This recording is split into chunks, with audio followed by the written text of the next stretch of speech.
प्रकृति क्या है? 3 गुणों से बनी है, रजोगुण, तमोगुण और सत्वगुण। यत् तत् त्रिगुणम अव्यक्तम, त्रिगुणात्मिका प्रकृति। वो कैसी है? अव्यक्त है, कार्य कारण सहित है, सत भी है असत भी है। प्रकृति का 2 भेद है, एक परा प्रकृति, एक अपरा प्रकृति। अपरा प्रकृति को जड़ प्रकृति भी कहते हैं, जड़ प्रकृति को अष्टधा प्रकृति भी कहते हैं।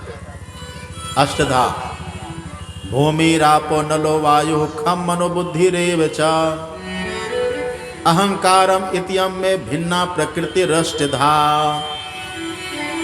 मिट्टी, जल, अग्नि, हवा, आकाश, मन, बुद्धि, अहंकार, 8। इसी को बोलते हैं अष्टधा प्रकृति, जड़ है। अपरिमितस्तन्याम प्रकृतिम विद्धि में पराम। दूसरी प्रकृति है जिसको कहते हैं परा प्रकृति, वो चेतन है, वो जीव रूपा चेतन है वो। तो 2 प्रकृति है, जड़ प्रकृति, चेतन प्रकृति। अपरा प्रकृति, परा प्रकृति। अब परमात्मा कहाँ है? इस दोनों प्रकृति के पार।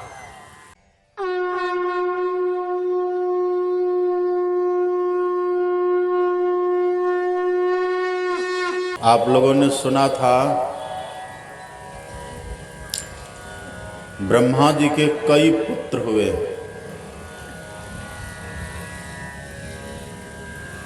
उनके पुत्रों की कथा,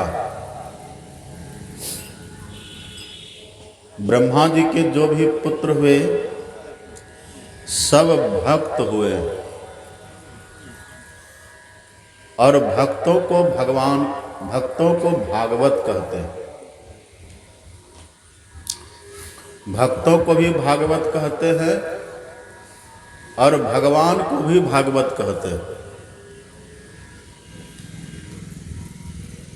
ये दोनों की कथा भागवत कथा। ब्रह्मा जी की 2 संतानें मनु, शत्रुपा, और उनके लिए वराह भगवान प्रकट हुए और पृथ्वी को लाकर जल के ऊपर स्तंभित किया है। और उसी पृथ्वी पर तब मनु और शत्रुपा ने मिलकर 5 संतानों को जन्म दिया, जिसमें 2 है पुत्र और 3 है पुत्रियां। उत्तानपाद, प्रियव्रत, आकुति, देवहूति और प्रसूति। सुखदेव जी कहते हैं परीक्षित से कि राजन,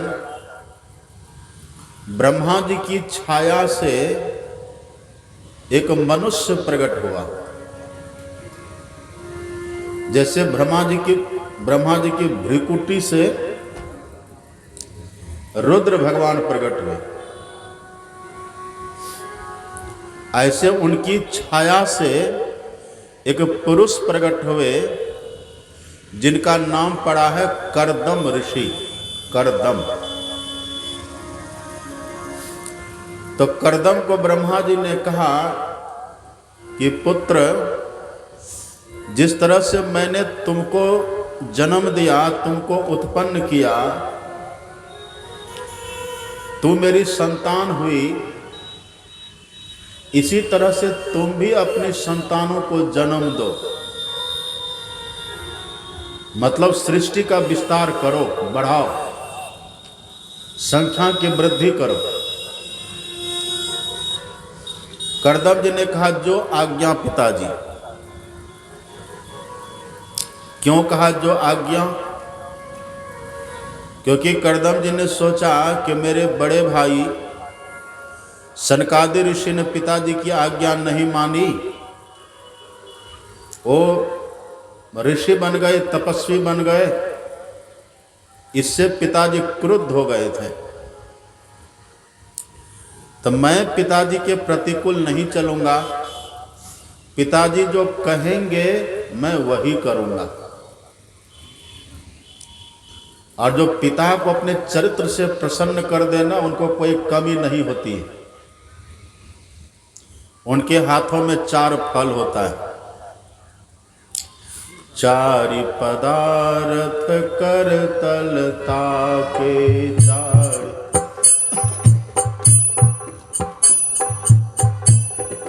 पितहि प्रमोद चरित सुनि जासो। पितहि प्रमोद चरित सुनि जासो। पितहि प्रमोद चरित सुनि जासो। 4 पदार्थ कर तलताशो। 4 पदार्थ कर तलताशो।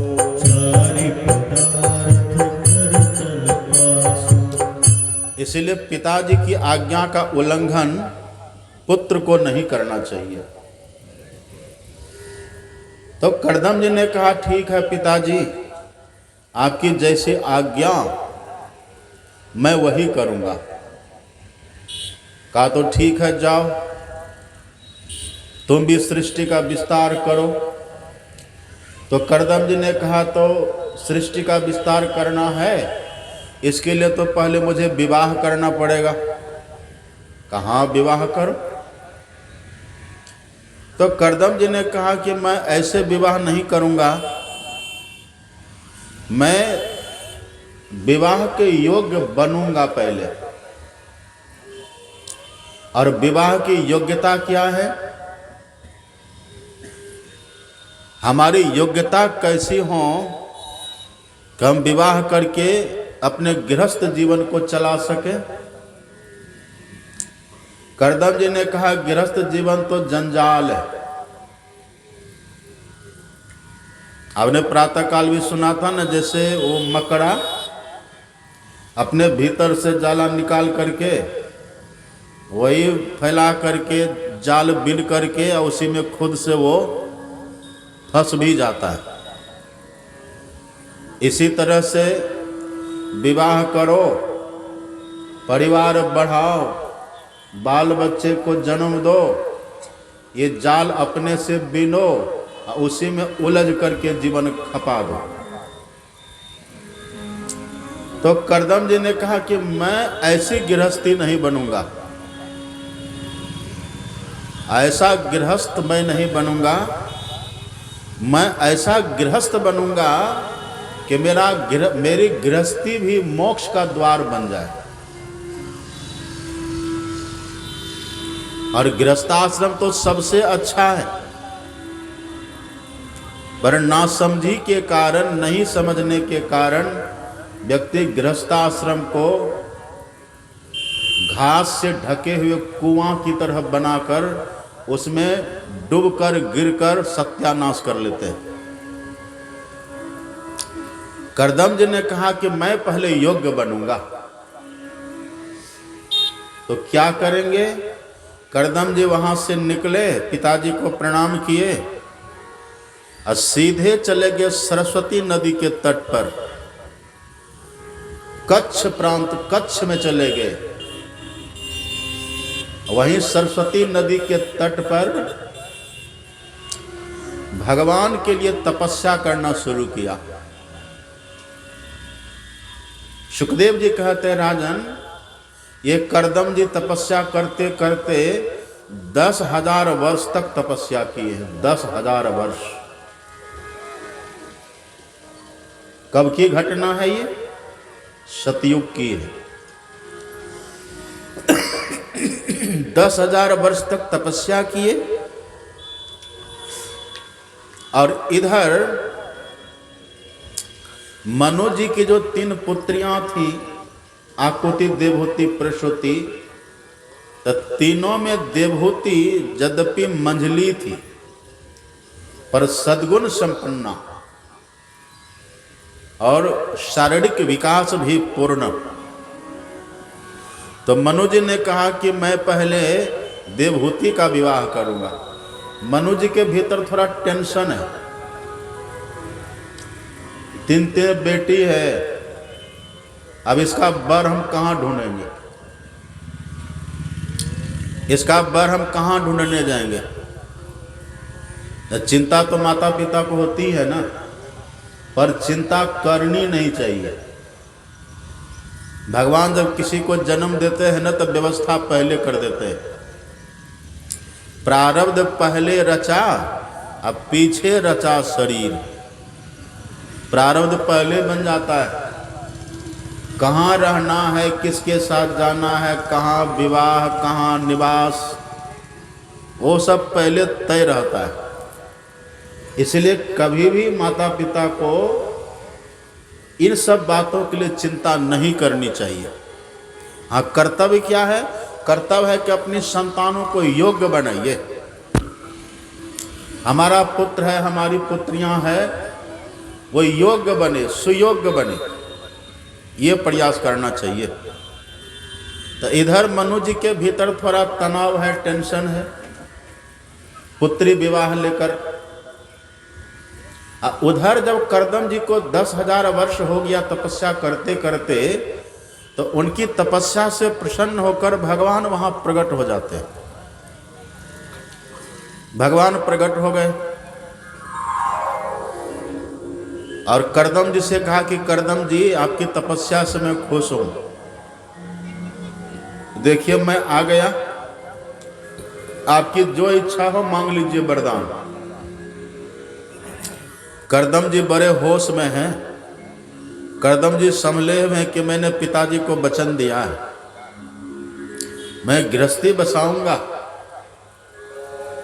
इसलिए भगवान से मैं कुछ ऐसा मांगूंगा जिससे गृहस्थाश्रम मेरे लिए बंधन दायक न हो, जिससे उसमें मैं उलझ न जाऊं और अपने मुक्ति मार्ग को अवरुद्ध न कर दूं, मानव जीवन हमारा व्यर्थ न हो जाए, ऐसा कुछ मांगूंगा। तो कर्दम जी ने बहुत सुंदर वरदान मांगा है। तथा सचाहम परिवोढ़ु कामः समान शीलाम गृह मेध धेनुम उपैवान मूलम मशेष मूलम दुराशयः काम दुघांघ्रिपस्य दुराशयः काम दुघांघ्रिपस्य। कर्दम जी ने कहा कि प्रभु, यदि आप मुझे कुछ देना चाहते हैं ना, तो मेरे भीतर के भाव को तो आप समझ रहे हैं, और मैंने तपस्या क्यों करी है, उद्देश्य को आप जान रहे हैं। प्रभु, मैंने मेरे पिताजी के आदेश से ये तपस्या इसीलिए की है क्योंकि मुझे गृहस्थी बसानी है। तो आप ऐसी कृपा करिए कि मुझे एक ऐसी पत्नी मिले जो मेरे जैसे विचार वाली हो, विचार का सामंजस्य हो। जैसे मेरे भीतर मोक्ष की कामना है, मेरे भीतर बंधन की कामना नहीं है, मेरे भीतर उलझने की कामना नहीं है, ऐसे उनके भीतर भी ऐसा ही भाव हो। आप कृपा करिए, ऐसी पत्नी मुझे दीजिए जो मेरे लिए मोक्ष मार्ग में, भक्ति मार्ग में सहायक सिद्ध हो। ऐसी पत्नी दीजिए। विवाह करना कोई खेल नहीं है। विवाह करके कितने लोग कल्याण पा जाते हैं, अब विवाह करके कितने का जीवन नरक बन जाता है, कहीं का नहीं रहता। बस वो खाए खुराका, पहन पोशाका, जम का बकरा पलता है, जंबर जाति तोरे छाती, उनसे क्यों नहीं डरता है। वो खाते पीते उसी में जीवन जीते रहते हैं, वही उनकी जिंदगी होती है। यावत जीवेत सुखम जीवेत ऋणम कृत्वा घृतम पिबेत, यही उसकी जिंदगी होती है। पहले विवाह की चिंता, विवाह हो गई तो फिर बच्चों की चिंता, बच्चे हो गए तो फिर उसके शिक्षा की चिंता। इसी चिंता में जीते जीते एक दिन राम नाम सत्य हो जाता है। मुट्ठी बांधे आया जग में हाथ पसारे जाते, ये दुर्दशा हो जाती है। कबीर सो धन संचिए जो आगे को होय, सिर पर गट्ठर बांध के जातन देखा को। गृहस्थाश्रम तो इसलिए है कि कुछ ऐसा धन जमा कर लीजिए कि जब यहाँ से चलने लगिए ना, जब विदाई हो अंतिम में, तो धन लेकर के आप जाइए। पर रहेगा तब ना, आप तो ठन ठन गोपाल हैं, तो खाली हाथ ही जाएंगे।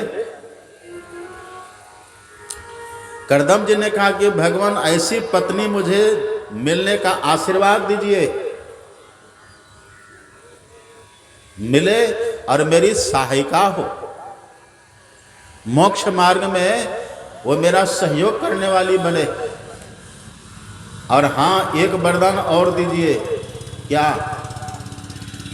करदम जी ने कहा कि मैं विवाह करूंगा, मेरी पत्नी होगी, लेकिन आप मुझे ये वरदान दीजिए कि मेरे घर में पुत्र के रूप में आप ही आइएगा। क्योंकि जैसा तैसा पुत्र आएगा ना, तो फिर वो दुर्गति कर देता है। बेटा तो सुने थे ना, कल धुंधकारी भी बेटा ही बना था। धुंधकारी के कारण मां धुंधली को कुआं में डूबकर मरना पड़ा। धुंधकारी के कारण उनके पिताजी को जंगल भाग जाना पड़ा। अब खुद मर करके भूत बन गया। तो ऐसा नहीं चाहिए। जननी जनय तो संत जन, कै दाता कै सुर, नहीं तो जननी बांझ भल, बाद गवावे नूर। आप वरदान दीजिए भगवान, जब मेरा विवाह होना, मेरी ऐसी सुलक्षणा पत्नी हो जिनके कोख में आपका घर हो, आप पुत्र बन करके वहां रहिएगा, और पूरे 9 महीने पर आप बाहर आकर के हमें पिताजी कहिएगा और उसे मां कहिएगा। ये वरदान दीजिए। करदम जी की इस मांग से भगवान प्रसन्न हुए, और इतना प्रसन्न हुए भगवान कि प्रसन्नता से रो दिए, रो गए। आप कभी काल देखे, व्यक्ति दुख से भी रोता है और कभी काल बहुत खुशी में भी रोते हैं। देखे, कभी काल इतनी खुशी का समाचार मिलता है कि व्यक्ति सुन करके रो देता है। वो या तो भगवान की कृतज्ञता ज्ञापित करके रोता है, या अपने सौभाग्य की सराहना करके रोता है। करदम जी की उस मांग को देख करके, करदम जी की चतुराई को देख करके, करदम जी कैसे गृहस्थी बसाना चाहते हैं, इस भावना को देख करके और उनकी तपस्या को देख करके भगवान रो दिए, और भगवान के नेत्रों से आंसू बहा है, आंसू। भक्त भगवान के लिए रोए कोई बड़ी बात नहीं है, लेकिन भगवान भक्तों के लिए रो दे, ये बहुत बड़ी बात है। और भगवान भक्त के लिए कब रोते हैं? जब भक्त भगवान के लिए ही रोते हैं तब। भगवान की दया किन पर होती है? दया को उल्टा दीजिए, क्या होगा? द या उल्टा याद। भगवान की दया उन पर होती है जो भगवान की ही याद करते हैं। बड़े प्रसन्न हुए, भगवान कहा कि ठीक है। और वही जो भगवान की आंखों से आंसू गिरा ना, अश्रु बूंद जो गिरा है, तो जहां पर वो भगवान का आंसू का बूंद गिरा था वो एक तालाब बन गया, तालाब, सरोवर। उसका नाम ही पड़ गया है बिंदुसर तीर्थ, अभी भी है। उसका नाम ही हो गया बिंदुसर तीर्थ। और वो भगवान का प्रेम भक्तों के नाम अमर कर गया। भगवान ने कहा कि ठीक है करदम जी, मैंने सब व्यवस्था आपके लिए कर दी है, आप चिंता मत करिए। परसों आपको आपकी योग्य कन्या मिल जाएगी, परसों। और आपको कहीं जाना भी नहीं पड़ेगा, यहीं पर आ जाएगी। कौन होगी प्रभु? तो वो होगी मनु की पुत्री देवहूति। अब उधर मनु जी को चिंता है, यहां पर भगवान व्यवस्था कर रहे हैं, अब मनु जी टेंशन कर रहे हैं। ये संदेश भगवान दे रहे हैं कि आप चिंता मत करिए, यदि मैंने किसी को भेजा है ना, उसकी व्यवस्था मैंने पहले की है। और फिर भगवान अंतर्धान हो जाते हैं। और भगवान ने मानो मनु जी के हृदय में प्रेरणा दी है। और प्रेरक रघुवंश बनी, उड़ में हृदय में मानो प्रेरणा हुई। और मनु जी और शत्रुपा जी दोनों मिलकर के रथ सजाए, रथ पर देवहूति को बैठलाए। और ऐसे ही बिना किसी एड्रेस के, बिना किसी मुकाम का पता किए, ये चल दिए हैं लड़का ढूंढने, वर ढूंढने के लिए चले। और अपनी पुत्री को साथ में लिया है। चलते चलते चलते मनु जी रहते थे बरिष्मती नगर, बरिष्मतीपुरी, ब्रह्मावर्त, भारत का उत्तर प्रांत। और करदम जी तपस्या कर रहे थे दक्षिण भारत में। रथ में बैठे चलते चलते परसों पहुंच गए वहां जब पहुंचे तो भगवान की प्रेरणा कहिए, भगवान की प्रेरणा से चलते चलते वो सीधे करदम जी की कुटिया में पहुंच जाते हैं। और करदम को तो पहले से पता ही था कि भगवान ने मुझे ये आशीर्वाद दिया है और ये कहा है। तो वहां पर देखा मनु जी आए हैं, और मनु जी के साथ में उनकी अर्धांगिनी शत्रुपा भी है, और साथ में बहुत सुंदरी, बहुत खूबसूरत, शील संतोष का धन लिए हुए देवहूति साथ में आई है। तो करदम जी ने कहा कि भगवान की कृपा से यही मेरी पत्नी बनेगी। थोड़ा देखते हैं, परीक्षा लेते हैं पास होती है कि नहीं। जैसे आप भी परीक्षा लेते हैं ना, कितने पढ़े लिखे हैं, कितनी डिग्री है, क्या क्या किए हैं, आप भी लेते हैं ना। तो उनके भी मन में हुआ कि थोड़ी परीक्षा हम करें, देखें पास होती है कि नहीं। तो जैसे उनकी झोपड़ी में गए हैं तीनों, तो करदम जी ने तीनों को बैठने के लिए चटाई दिए, कुश की चटाई बिछा दिए, बैठिए।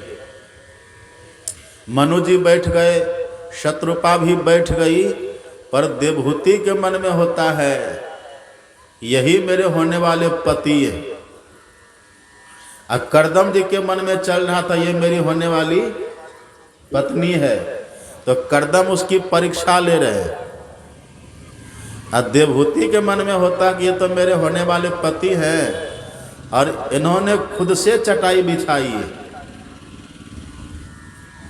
मैं जान भी गई, मैं मान भी गई, मैंने स्वीकार भी कर लिया, पति मैंने मान भी लिया। अब यदि इनसे मैं सेवा लेती हूं, ये अपराध होगा, ये दोष होगा। ये पातिव्रत धर्म के विरुद्ध होगा।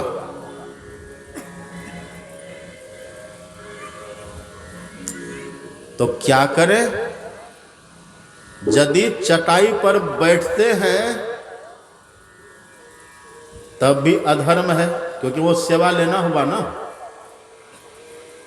और यदि हम नहीं बैठते हैं तब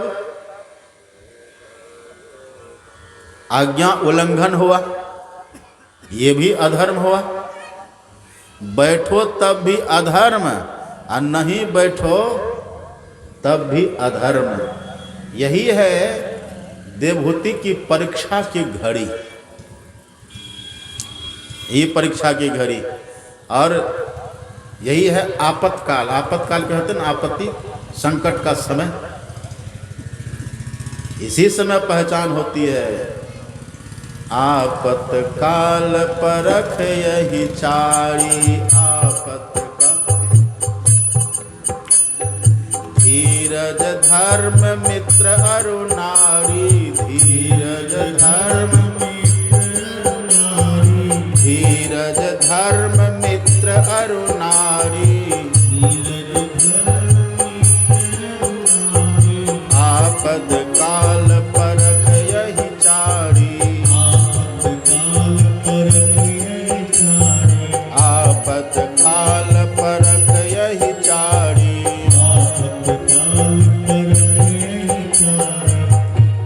देवहूति बहुत बुद्धिमती है। तो देवहूति ने सोचा कि मैं कुछ ऐसा करूंगी। देखिए बूढ़ी को, बैठिए उधर। मैं कुछ ऐसा करूंगी जिससे मेरे होने वाले पतिदेव की बात भी रह जाए और मेरा पातिव्रत धर्म भी बच जाए।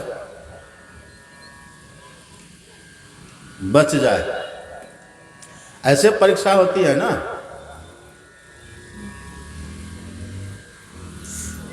तो परीक्षा, आपकी परीक्षा का ढंग अलग है। लड़का गया अपने से लड़की देखने के लिए, तो जब लड़की सामने आई तो दोनों में प्रश्नोत्तर चला। अब प्रश्नोत्तर चला तो लड़का के मन में हुआ कि जरा पूछूं इनसे कि ये भाषा ठीक ठीक जानती है कि नहीं।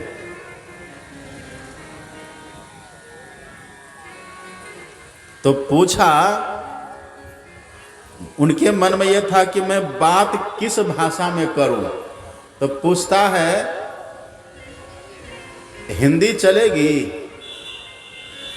कहा जी हाँ, अंग्रेजी भी चल जाएगी। अंग्रेजी आप समझ रहे हैं ना, शराब, अंग्रेजी भी चल जाएगी। कैसे कैसे लोग होते हैं। पर पहले के जो महापुरुष हुआ करते थे वो इस तरह से परीक्षा नहीं लेते थे। वो शिक्षा की परीक्षा कम लेते थे, व्यवहार की परीक्षा ज्यादा लेते थे। तो देवहूति ने परीक्षा दी है। मनु जी बैठ गए हैं, शत्रुपा बैठ गई हैं, एक चटाई खाली है। और करदम जी सोचते, देखें इनको भगवान ने चुन करके मेरे पास भेजा है, ईश्वर ने चुना है। अच्छा, ईश्वर जिनको चुनेंगे तो उसमें कोई कमी रहेगी? व्यक्ति चुने तो कमी रहेगी, ईश्वर चुनेंगे तो पूर्ण चुनते हैं। देवहूति धीरे से पास में गई, चटाई के पास में, और वहां जाकर के देवहूति खुद बैठी नीचे और दायां हाथ चटाई के ऊपर रख दिया। समझे? मतलब मैंने स्वीकार किया, आपने दिया, मैंने स्वीकार किया, पर स्वामी के रूप में नहीं, स्वामिनी के रूप में नहीं, सेविका दासी के रूप में मैंने हाथ से स्वीकार किया। इसी बात से करदम जी बहुत प्रसन्न हुए कि ये सुयोग्य है, ये सर्वगुण संपन्ना है, ये सुलक्षणा है। और मनु जी के भीतर वहां पर चल रहा कि पता नहीं ये मेरी पुत्री को पसंद करेंगे भी कि नहीं। उनके भीतर टेंशन है, गुनावन है। डरते डरते कहा कि ये मेरी पुत्री है, मैं चाहता हूं कि इनका विवाह आपके साथ करें, आप क्या कहते हैं? करदम को तो सब पहले से पता था, तो करदम जी ने कहा कि मेरा शर्त मानिएगा तब ना मैं स्वीकार करूंगा। कहा क्या शर्त है कहिए? कहा यदि आप विवाह करना चाहते हैं तो मैं विवाह कर लूंगा, लेकिन इनकी संतान जब हो जाएगी तो फिर इनको छोड़ करके मैं जंगल चला जाऊंगा। ये पहले से तैयार है। आप कह रहे हैं मनु जी तो ठीक है मैं विवाह कर लूंगा, लेकिन विवाह के बाद जब इनकी संतान हो जाएगी ना, मतलब संतान से हुआ है पुत्र, जब इनका एक पुत्र हो जाएगा ना, हम दूसरे की प्रतीक्षा नहीं करेंगे। एक पुत्र जैसे इनका जन्म लेगा हम वन चले जाएंगे। हम अभी भी वन में रहते हैं, भगवान का भजन करते हैं, और पिताजी का आदेश है तो मैं विवाह कर लूंगा। आप चाहते हैं आपकी पुत्री का विवाह हो तो मैं कर लूंगा, लेकिन पुत्र प्राप्ति के बाद मैं फिर से वन चला जाऊंगा। है आपको मंजूर? कहा है मंजूर। कहा तो ठीक है, तब विवाह भी मुझे मंजूर है। सब बातें हुई। मनु शत्रुपा दोनों ने मिलकर के वहीं सरस्वती नदी के तट पर जंगल में ही वहीं विवाह कर दिए। अब देखिए मनु जी जो थे ना, मनु जी सार्वभौम सम्राट हैं, पूरी पृथ्वी के सम्राट थे मनु जी महाराज। और देवहूति सबसे प्यारी बेटी थी, पर बेटी का पति कैसा मिला है? वनवासी। घर नहीं था, पर्ण कुटी, पत्तों की कुटिया बनी हुई थी। पर देवहूति ने कभी ये नहीं कहा कि मेरे पिताजी ने कैसे से विवाह कर दिया, कभी नहीं कहा। वो पिताजी तो चले गए, मां भी चली गई, और देवहूति अपने पति के साथ वहीं पर रहने लगी। और सदैव सेवा में इनके भीतर जरा सा भी म्लान भाव नहीं हुआ है। पति कैसा भी हो ना, पत्नी को पति से नफरत कभी नहीं करना चाहिए, पति का अपमान कभी नहीं करना चाहिए, कभी नहीं करना चाहिए। अंध बधिर क्रोधी अति दीना, अंध बधिर वृद्ध रोग बस जड़ धनहीना, ऐसे हो पति कर किए अपमाना, नारी पाव जमपुर दुख नाना, नारी पाव जमपुर दुख नाना। पति कैसा भी हो, चाहे धनहीन हो, वृद्ध हो, रोगी हो, जड़ हो, लूला हो, लंगड़ा हो, अपाहिज हो, कैसा भी, ईश्वर कृपा से पति जो मिल जाए उस पति के परायणा बने पत्नी। ये है पातिव्रत धर्म।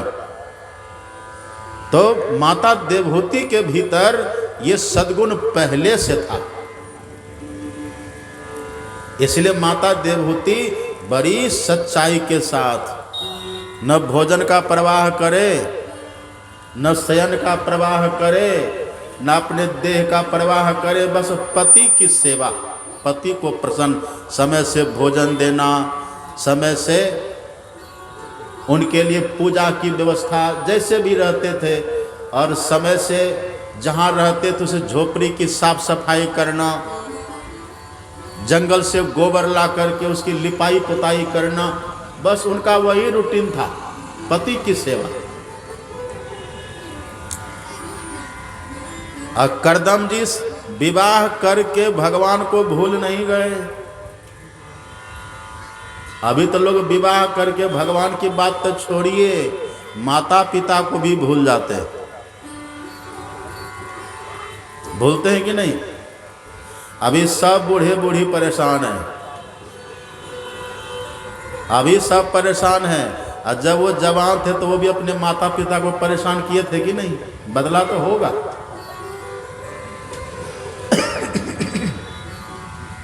मां नहीं मात पिता तब लो, अबलानन दिख नहीं जब लो।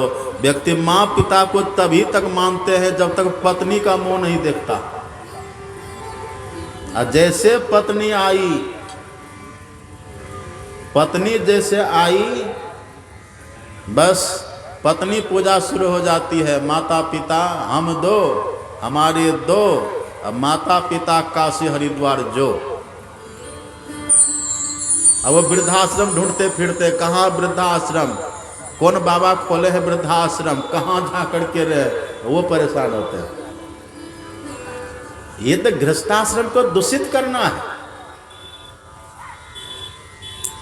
ऐसा मत करिए। देवहूति ने अपना धर्म निभाया है और करदम जी ने भी धर्म निभाया, नहीं तो जाली में जोर जुआपन आए, ब्याह लाई सुंदरी, हरिपद सुधा छारी निशिवासर, पीवत विष गगड़ी।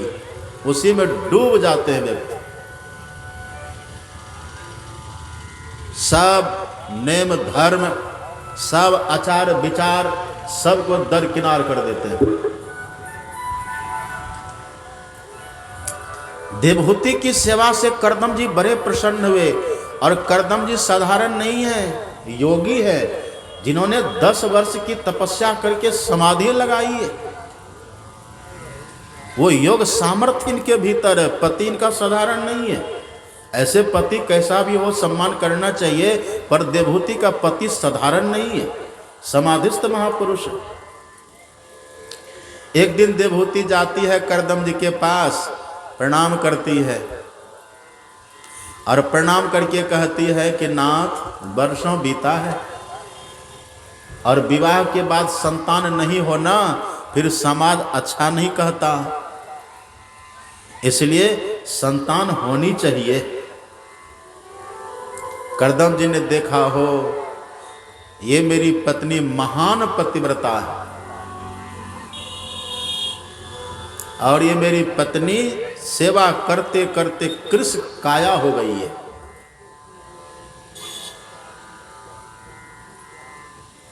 वो ठीक से खड़ी नहीं हो पा रही थी। कहां तो राजमहल में पलने वाली और कहां वन प्रदेश में रहने वाली, बिल्कुल एक साथ चेंज हो गया ना, सब प्रभाव पड़ा। फिर भी पति के प्रति कोई भाव की कमी नहीं है। करदम जी ने देखा माता देवहूति को, मुस्कुराए, कहा देवी चिंता मत करो, मैं देख रहा हूं तुम कृष्ण काया हो गई हो। राजकुमारी हो ना, पर यहां रहते रहते तुम कृष्ण काया कमजोर हो गई हो। ये तालाब देख रही हो, ये तालाब जो बगल में है, ये तालाब भगवान के आंसुओं से बना हुआ है, जाओ स्नान करके आओ। देवहूति जाती हैं और तालाब में प्रवेश करती है, प्रवेश करके डूब लगाती है, स्नान करने के लिए डूब लगाती है।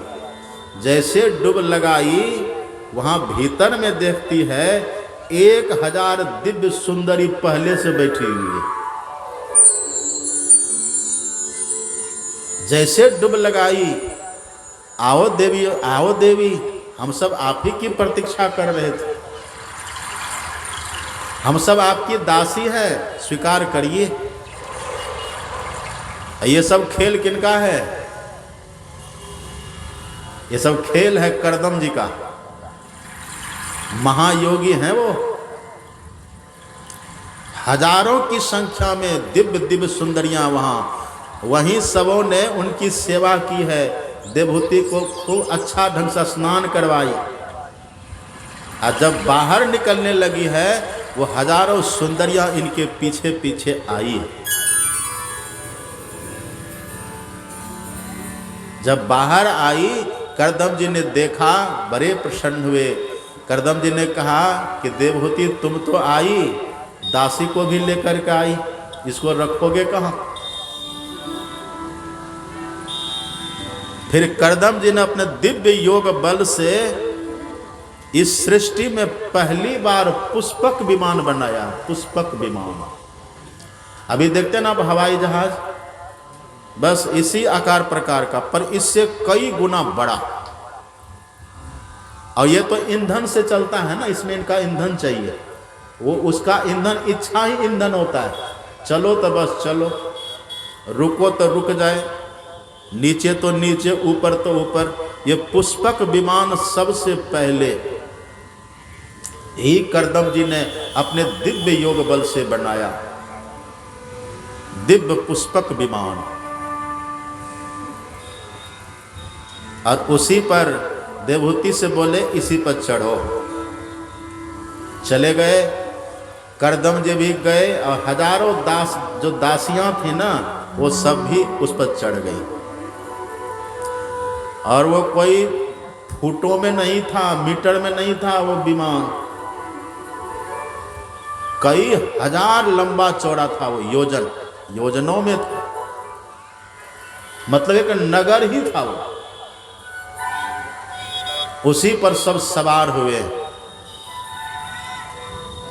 ये सब जब हुआ, तब करदम जी ने कहा कि देवी तूने मेरी इतनी सेवा करी है, जो मैंने 10,000 वर्ष तक तप किया है ना, तुम्हारी सेवा से प्रसन्न होकर, तुम्हारे पातिव्रत धर्म से प्रसन्न होकर, मैं तुमको अपनी सब तपस्या का फल देता हूं। भ्राता पिता पुत्र उर्गारी महतारी, अमित प्रद सुनु सब राजकुमारी। अमित दानी भरता वैदेही, अमित दानी भरता वैदेही, अमित दानी भरता वैदेही, अमित दानी भरता वैदेही।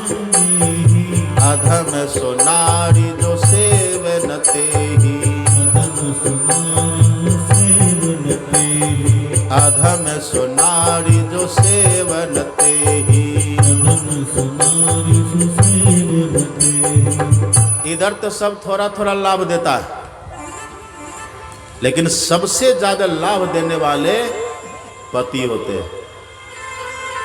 और वो नारी अधम है जो पति की सेवा न करे। देवहूति ने कहा पतिदेव आपने दे तो दिया, पर मुझे दिखता कहां है? दिखना भी तो चाहिए ना, मुझे दिखता कहां है? अच्छा तुम्हें दिखना भी चाहिए। तब करदम जी ने कहा कि देवी ठीक है, मैं तुमको दिव्य दृष्टि देता हूं। और करदम जी ने कृपा करके अपनी पत्नी देवहूति को दिव्य दृष्टि भी दिए।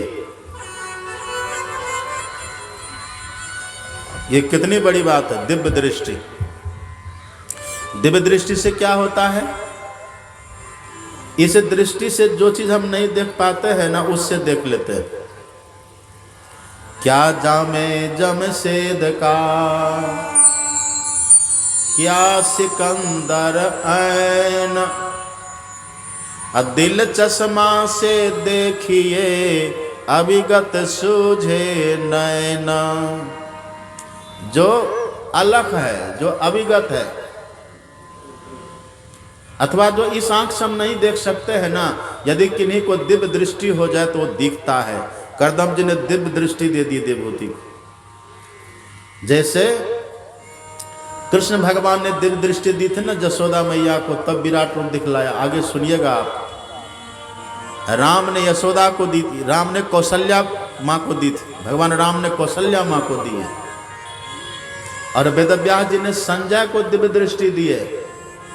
कृष्ण भगवान ने अर्जुन को दिव्य दृष्टि दी है। दिव्यम ददामि ते चक्षुपस्य में मैं योगमेश्वरम, दिव्य दृष्टि।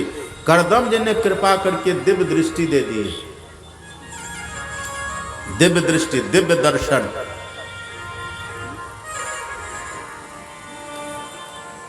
देवहूति बहुत प्रसन्न होती है और इनके पति ने जो तपस्या का फल दिया देवहूति ने सब देखा। पति पत्नी का स्नेह प्रेम उसी विमान पर वर्षों तक विचरण किया है। मेरु पर्वत की घाटियों में वर्षों विचरण किए हैं। और सुखदेव जी कहते हैं कि राजन, उसी क्रम में देवी देवहूति के उदर से 9 पुत्रियों का जन्म हुआ है। शांति, कला, गति, अरुंधति, अनसुईया, ये सब बहनें हैं। 9 बहन, 9 पुत्रियों का जन्म हुआ। 9 पुत्रियों का जब जन्म हो गया, अब पुत्र एक भी नहीं, 9 पुत्रियां हो गई।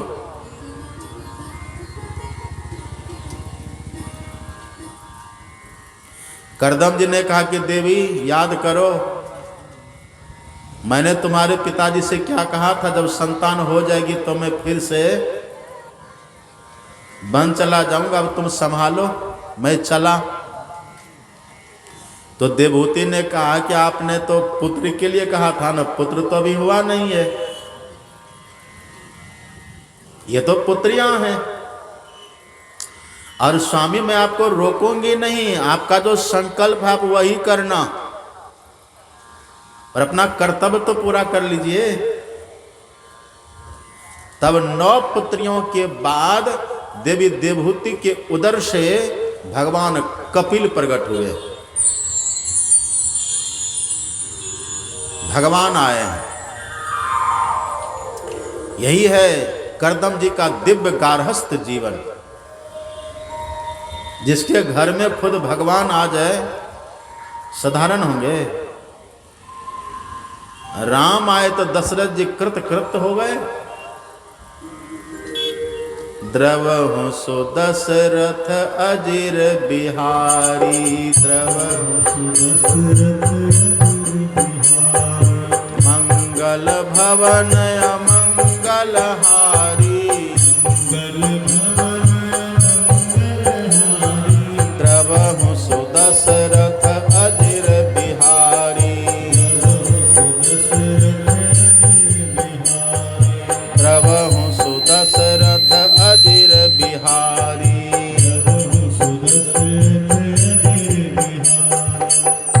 अजिर मतलब आंगन, दशरथ जी के आंगन में राम, और यहां देवहूति के आंगन में कपिल, भगवान कपिल।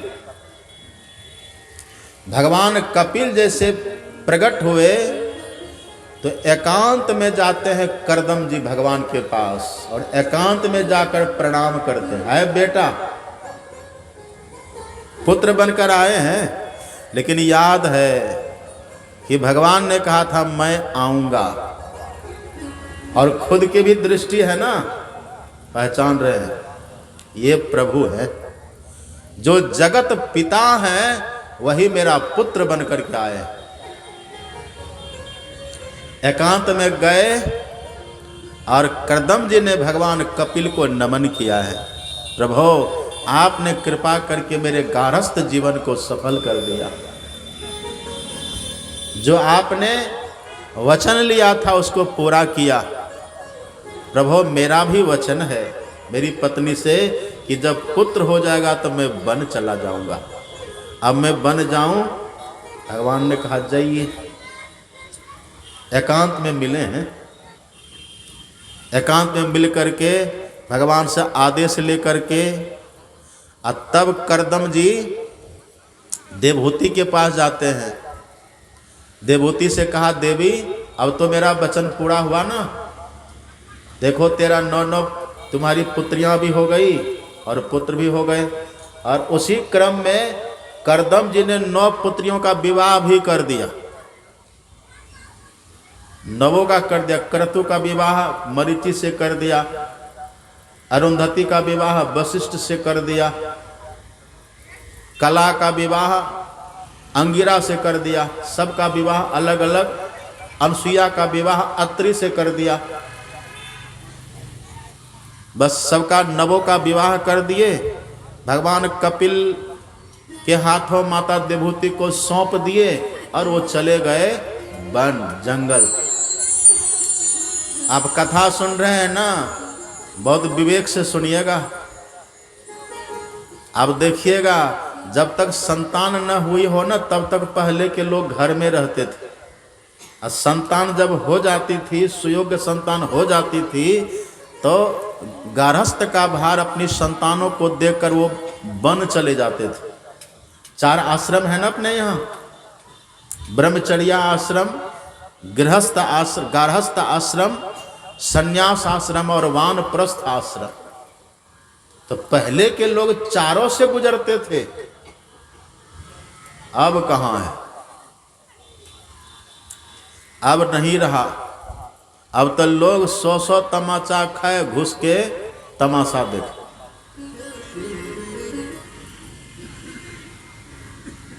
युवा तो यूं ही भटकते हैं। वृद्धों को सत्संग में, कथाओं में जाना चाहिए, वो घर छोड़ना नहीं चाहते। पर देखिए ये आदर्श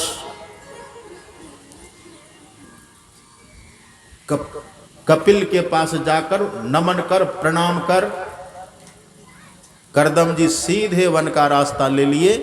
इधर भगवान कपिल, माता देवहूति, बस घर में 2 ही बचे हैं। 9 पुत्रियां अपने ससुराल में बसी। करदम जी वन चले गए। घर में मात्र माता देवहूति और भगवान कपिल, ये 2 ही हैं। प्रातः काल का समय था। भगवान कपिल अपने आसन पर दिव्य प्रभा, दिव्य छटा लिए हुए विराजमान बैठे हुए हैं। और उधर से माता देवहूति आती हैं और भगवान कपिल के पास जाकर माता देवहूति ने साष्टांग प्रणाम किया है।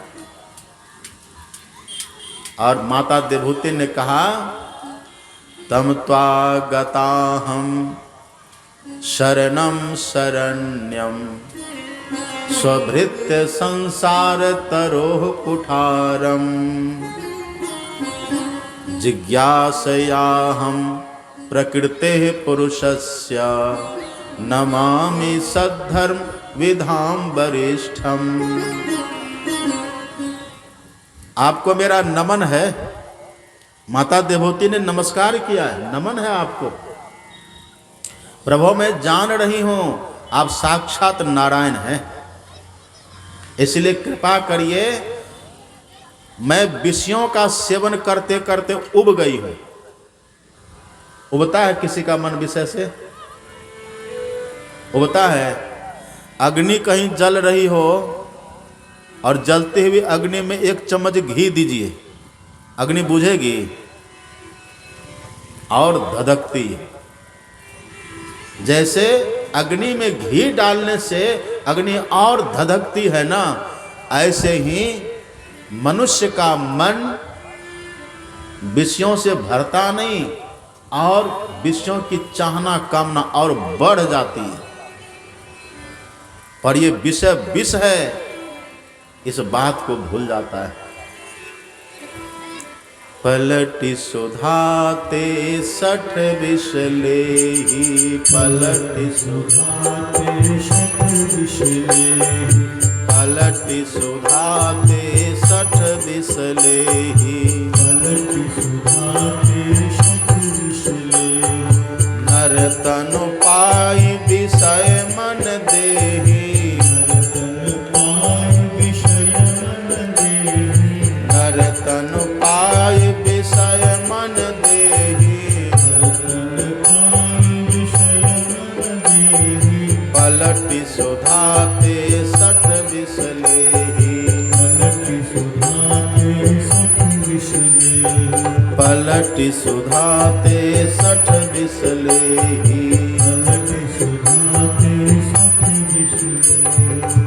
देवहूति को लगा कि ये विषय विष है।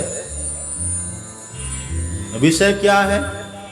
विषय बस अच्छा खाओ, अच्छा देखो, अच्छा सुनो, अच्छा छुओ, अच्छा सूंघो। यही अच्छा के चक्कर में इसी में जीवन खप जाता है।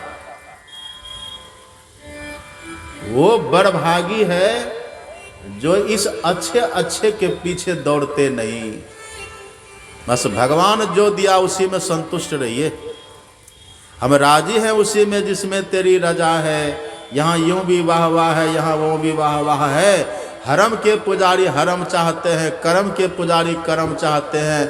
हम न खुशी चाहते हैं न गम चाहते हैं, हम वही चाहते हैं जो आप चाहते हैं। जाहि विधि राखे राम ताहि विधि रहिए। और सीताराम सीताराम सीताराम को ये ऐसे वृत्ति वाले व्यक्ति बहुत कम होते हैं। हमें ये चाहिए, हमें वो चाहिए, हमें इतना चाहिए, हमें उतना चाहिए, इसी में जीवन खप जाता है। इसी की पूर्ति करते करते बस बाल अवस्था गुजर जाती है, युवा अवस्था गुजर जाती है, वृद्ध हो जाते, फिर राम नाम सत हो जाता है। किसी का मन उबे मन भरे कि बस अब हो गया। ये देवहूति का मन देखिए। देवहूति इसीलिए तो उनका नाम है आज संसार में।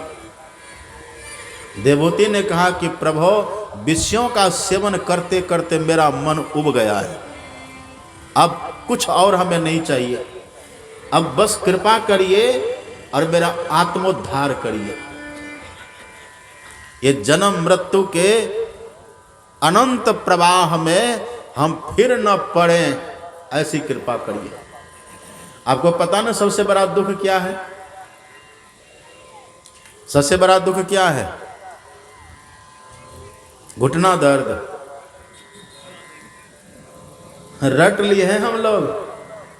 आवागमन सम दुख दूजा है नहीं, जग में कोई। ये जन्म और मरण बहुत कष्ट है इसमें। माता देवहूति कहते भगवान बस ये कृपा कर दीजिए कि जन्म मृत्यु का जो प्रवाह चल रहा है ना, इस प्रवाह से हम बचें, किनारा लगे हमारा। आत्मा तो मरती नहीं है, मरता है शरीर, जन्मता है शरीर, इसमें आत्मा पिसी जाती है, कष्ट होता है। जन्मत मरत दुसह दुख होई। इसलिए आप कृपा करिए हमें, और कृपा करके प्रकृति और पुरुष का ज्ञान बता दीजिए। जिज्ञासया हम प्रकृते पुरुषस्य नमामि सद्धर्म विधाम वरिष्ठम। हे धर्मविद, हे महान धर्मविद, आप कृपा करिए प्रकृति और पुरुष का हमें ज्ञान बता दीजिए। क्या है, कैसे हमारा कल्याण होगा? तब भगवान ने बहुत सुंदर उत्तर दिया है। भगवान अपने आसन पर विराजमान है, माता देवहूति सामने है। और तब भगवान कपिल ने माता देवहूति को उपदेश दिया है। यही उपदेश बना है सांख्य शास्त्र। सांख्य शास्त्र किसको कहते हैं? सांख्य शास्त्र कहते हैं जिस शास्त्र में आत्मा की अमरता और शरीर की नश्वरता का ज्ञान हो, वही है सांख्य शास्त्र। उसमें प्रकृति पुरुष का विवेक होता है। पुरुष कौन, प्रकृति कौन, इसका विवेक होता है। अनादिरात्मा पुरुषो अनादिरात्मा पुरुषो निर्गुणः सम्यक निर्गुणः। जो अनादि आत्मा है ना, भगवान कपिल कहते हैं अनादिरात्मा पुरुषो निर्गुणः प्रत्यक धामा स्वयं ज्योतिष विश्वम येन समन्वितम। हे माता, जिनके रहने से ये पूरा संसार भासमान हो रहा है, जिनके रहने से पूरा संसार की सत्ता है, जिनके रहने से पूरा संसार प्रकाशित हो रहा है, हे मां, वही है अनादि आत्मा पुरुष, वही है। आप कभी बर्फ देखे? बर्फ बर्फ बर्फ देखे ना? बर्फ यदि जल नहीं रहे तो बर्फ की सत्ता होगी? बिना पानी का बर्फ होगा?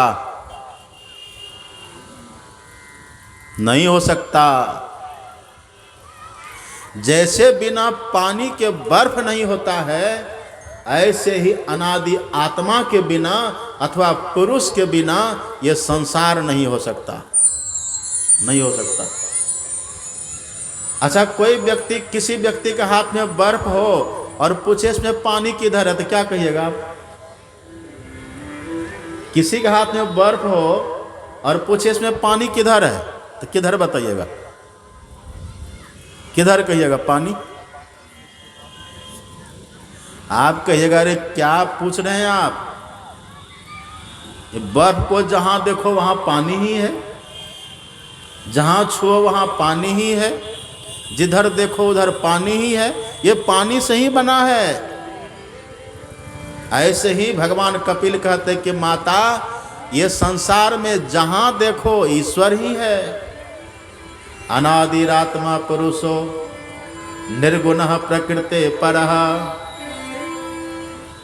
प्रत्यक धामा स्वयं ज्योतिष विश्वम येन समन्वितम। ये पूरा विश्व जो माता दिख रहा है ना, ये पूरा संसार जो दिख रहा है, ये उसी अनादि आत्मा पुरुष के आधार पर दिख रहा है, परम पुरुष के आधार पर दिख रहा है। जैसे पानी के आधार पर बर्फ दिखता है, और जैसे बर्फ में पानी के सिवा कुछ नहीं होता ना, ऐसे संसार में ईश्वर के सिवा कुछ है? वही, उसी को कहते हैं पुरुष। वही ईश्वर, ईश्वर को ही कहते हैं अनादि आत्मा, अनादिरात्मा पुरुषः। एक बात देखिए, आप और हम जो आत्मा है ना, ये अनादि है। अनादि का मतलब क्या? जिसका आदि नहीं है। तो जीव की आदि है कि नहीं? क्या कहिएगा? जीव नाम कब पड़ा? जब हम परमात्मा से बिछुड़े, परमात्मा से, ईश्वर से अलग हुए, तब ना हमारा नाम जीव पड़ा। नहीं तो हम तो वही के साथ थे, वही थे।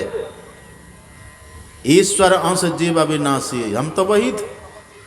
लेकिन जब से अलग हुए, कब अलग हुए इसका कोई समय सीमा नहीं है, क्योंकि जीव के अलग होने के बाद समय बना है, पहले नहीं बना।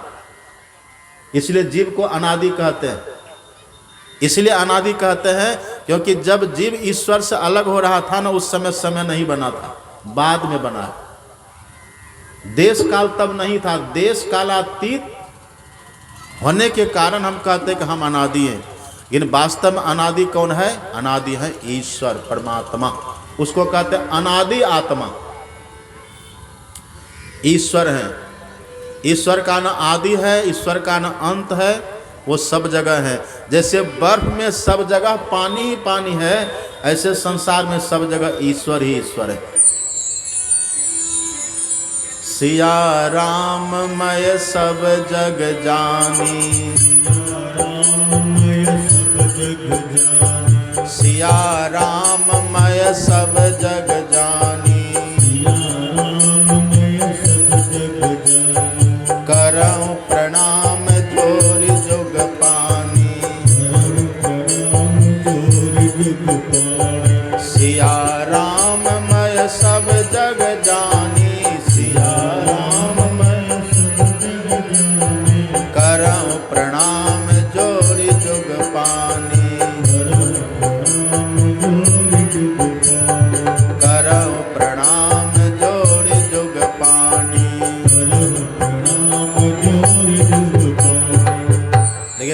पता चल रहा है?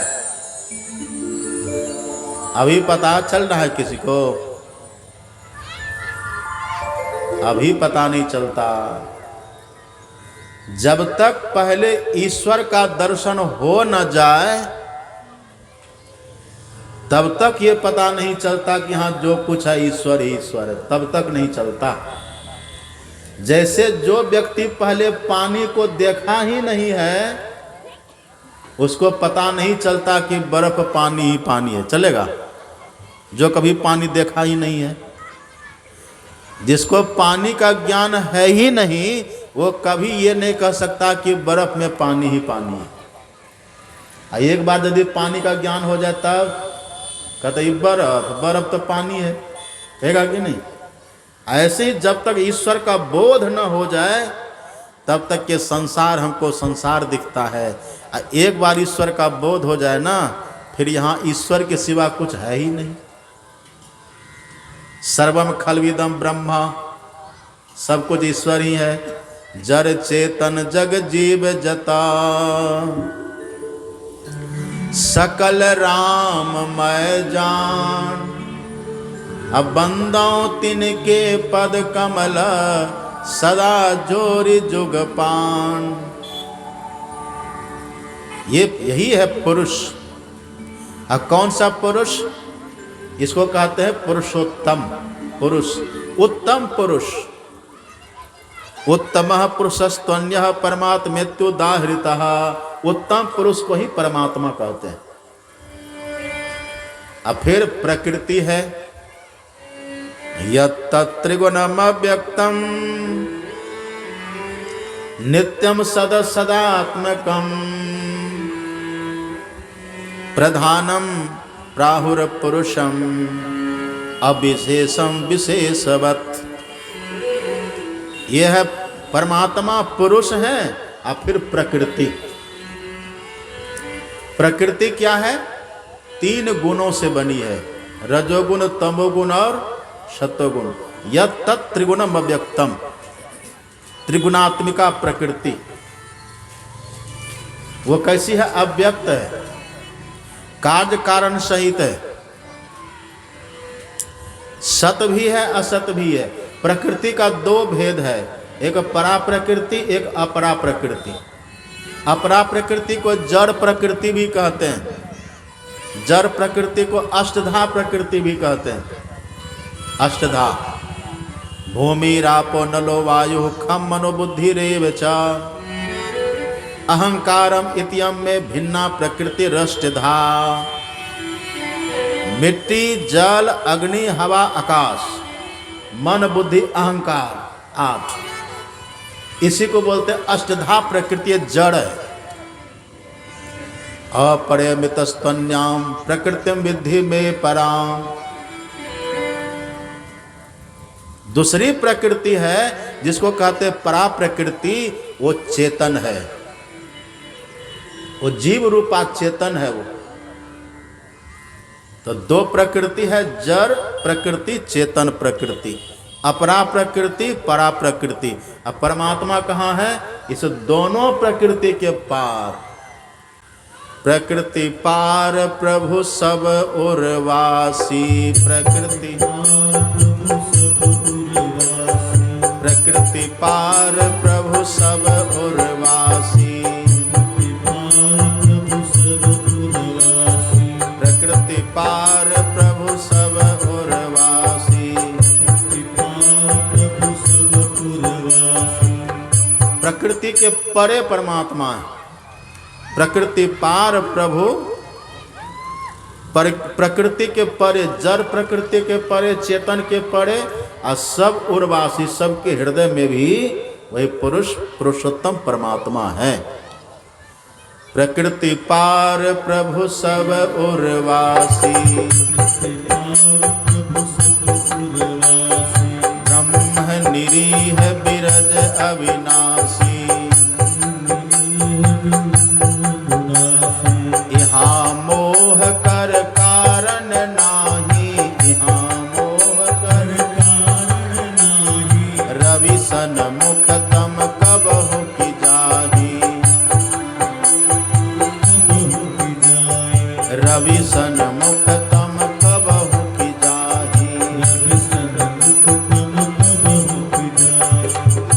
अभी जो है ना, अभी हम लोगों को अज्ञानता है, अभी मोह है। लेकिन जो दोनों प्रकृति के परे, जड़ प्रकृति के परे, चेतन प्रकृति के परे जो चले जाते हैं, वहाँ कोई मोह नहीं है। इसलिए कपिल भगवान ने अनादिरात्मा पुरुषः, अनादिरात्मा पुरुषः निर्गुणः प्रकृते परः प्रत्यग्धामाश्रम ज्योतिष विश्वम येन समन्वितम यत्त्रिगुणम अव्यक्तम नित्यम सत सदात्मकम, ये प्रकृति पुरुष का ज्ञान दिया। कहा कि माता यदि कल्याण चाहती हो तो इस दोनों के परे जाओ। तब माता देवहूति ने कहा कि कैसे जाएंगे परे हम? परे जाने का रास्ता क्या है? भगवान कपिल ने कहा माता इसके लिए योग का अवलंबन करना होगा। योग आध्यात्मिक पुंसां मतो निःश्रेयसाय में अत्यंतो परत्रियत्र दुखस्य च सुखस्य च। हे माता, इसके लिए योग का अवलंबन करो। योग, योग किसको कहते हैं? योग का अवलंबन करो माता। तो माता देवहूति ने पूछा ये योग क्या है? चेतः खल्वस्य बंधाय मुक्तये चात्मनो मतम गुणेषु शक्तं बंधाय रतम वा पुंसि मुक्तये। हे माता, जो चित्त अपना है ना, चित्त मन, मन चित्त बुद्धि अहंकार कहते हैं ना, अंतःकरण, ये जो अपना चित्त है ना माता, यही चित्त प्रकृति में बांध करके रखता है। यही चित्त हमको ईश्वर का ज्ञान होने नहीं देता, और यही चित्त मोक्ष भी दिलाता है। कैसे? तो यदि इस चित्त का योग ईश्वर से हो जाए ना तो मोक्ष मिल जाए, और यदि चित्त का योग रजोगुण तमोगुण सतोगुण से हो जाए तो बंधन हो जाता है। चेता खल्वस्य बंधाय मुक्तये चात्मनोमतम। इसलिए चित्त वृत्ति का निरोध ही योग है। चित्त समाप्त हो जाए अपना। अब योग कहिए या इसी को ध्यान कहिए। योग चित्त वृत्ति निरोधः, यही ध्यान है। जिमि दूध के मथन से निक्षत है घी जतन से, अतिमि ध्यान के लगन से परब्रह्म ले निहारा। ध्यान जो करेंगे वो प्रकृति से परे हो जाते हैं। चित्त एकाग्र्यादतो ज्ञान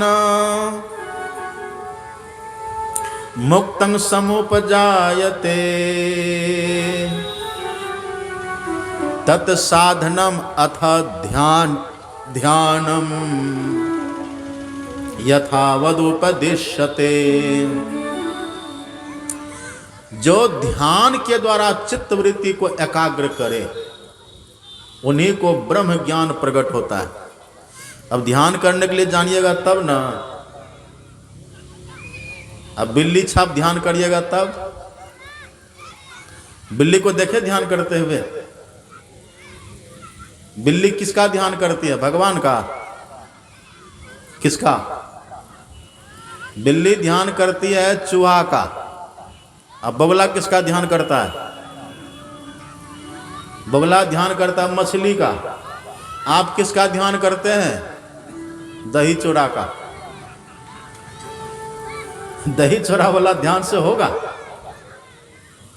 सहज में ध्यान से पावे कब? सूरत का खेल जही आवे। इसलिए माता देवहूति ने कहा कि भगवान आप जो कहते हैं योग करो तो योग कैसे करेंगे? तो भगवान ने कहा कि माता इसको सीखना पड़ेगा। ये जो हठ योग होता ना, कपालभाति अनुलोम विलोम भ्रामरी, ये बच्चे सबको ना थोड़ा शांत करिए।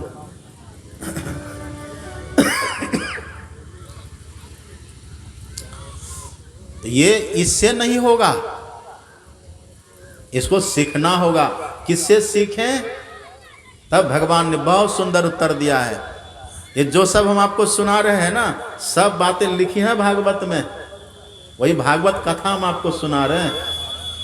आपके दिमाग में एक बात बैठ गई है कि भागवत कथा उसको कहते हैं जहाँ नाच हो, गान हो, जहाँ राधे राधे रट्टो चले आएंगे बिहारी, कहीं नहीं लिखा है भागवत में। हाँ भजन है, अलग चीज है, गाना चाहिए, पर मूल कथा जो भागवत है। और कृष्ण भगवान का चरित्र तो जहां तहां है, मूल रूप से दसम स्कंद में चौथे दिन से शुरू होता है, परसों से शुरू होगा वो। अभी तो अन्य भक्तों भगवानों की कथा है। भगवान कपिल ने बहुत सुंदर उत्तर दिया, माता प्रसंग मजरम पासम आत्मनः कवयो विदुः स एव साधु सुकृतो मोक्ष द्वारम अपावृतम् तितिक्षवः कारुणिकाः तितिक्षवः कारुणिकाः अजात शत्रवः शान्ताः साधवः साधु भूषणः। हे माता, जो साधु भूषण, जो श्रेष्ठ साधु हों उनके पास जाओ। उनकी पहचान क्या है? ये बड़े तितिक्षु होंगे, शांत होंगे, कारुणिक होंगे, निर्वैर होंगे। दुनिया भले उनको शत्रु माने पर वो किसी को शत्रु नहीं मानते, निर्वैर।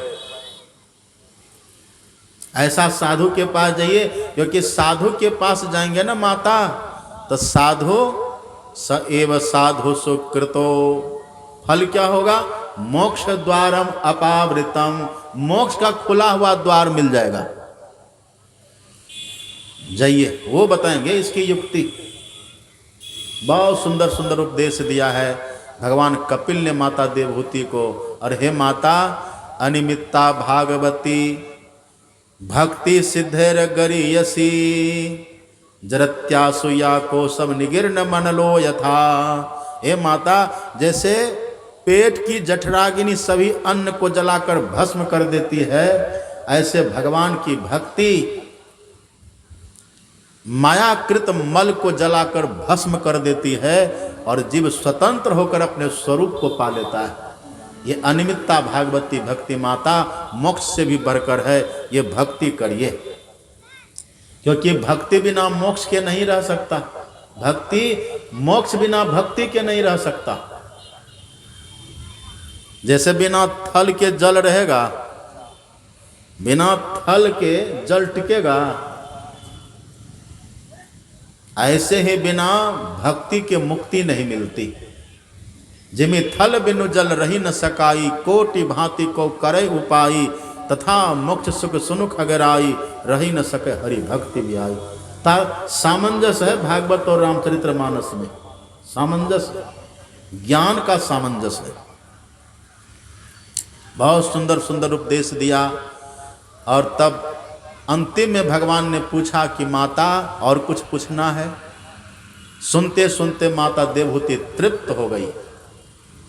माता देवहूति में विशेषता क्या थी? वो सुनती भी थी, समझती भी थी और करती भी थी। आप कैसे हैं? आप सुनते भी हैं, समझते भी हैं, लेकिन करते नहीं हैं, तो मिलेगा क्या? हाँ, बाबा कहते ठीक है, पर करना धरना नहीं है। करेंगे तो मिलेगा। जो करई सो तरई, परिहरई काम सब, जो करेंगे सो तरेंगे। और माता देवहूति कृत हो गई। भगवान कपिल ने माता को प्रणाम किया और वहां से निकले, गंगा सागर चले गए। वहां जाके समुद्र देवता ने भगवान कपिल की स्तुति करी है, अपने जल से उनका पाद प्रक्षालन किया है और भगवान कपिल वहीं अवस्थित हो गए। अब भी है ना गंगा सागर में भगवान कपिल का आश्रम, अभी भी है, तब से अब भी है। और इधर माता देवहूति वहां बैठे बैठे, माता देवहूति का शरीर बैठे बैठे ऐसे छूट गया जैसे फूल खिलने के बाद डंठल से गिर जाता है, जैसे फल पकने के बाद टहनी से टूट जाता है, जैसे सांप का केचुल पकने पर गिर जाता है, ऐसे ही बड़ी आसानी से माता देवहूति ने देह का त्याग किया। पता उनकी देह का क्या हुआ? उनकी देह को न किसी ने जलाया, न किसी ने दफनाया, न किसी ने जल प्रवाह किया, बल्कि उन्हीं का शरीर द्रवित हो गया और वही जल बन गया, वहीं से बह गया, एक नदी बन गई और उस नदी का नाम पड़ा सिद्धिदा।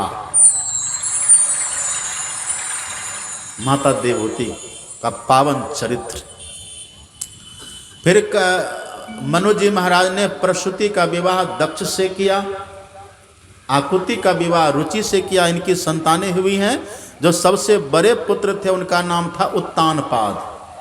उत्तानपाद की दो पत्नियां सुरुचि और सुनीति। सुरुचि से जो पुत्र हुआ था उसका नाम था उत्तम, और सुनीति से जो पुत्र हुआ था उनका नाम था ध्रुव। ध्रुव का नाम सुने कि नहीं? ध्रुव का नाम सब जानते हैं, क्योंकि ध्रुव अमर है। भक्ति करने वाले अमर होते हैं। भक्ति करने वाले का नाम भी अमर होता है, और भक्ति करने वाले की आत्मा अमर। अमर का मतलब जन्म मृत्यु के चक्र से छूटा हुआ,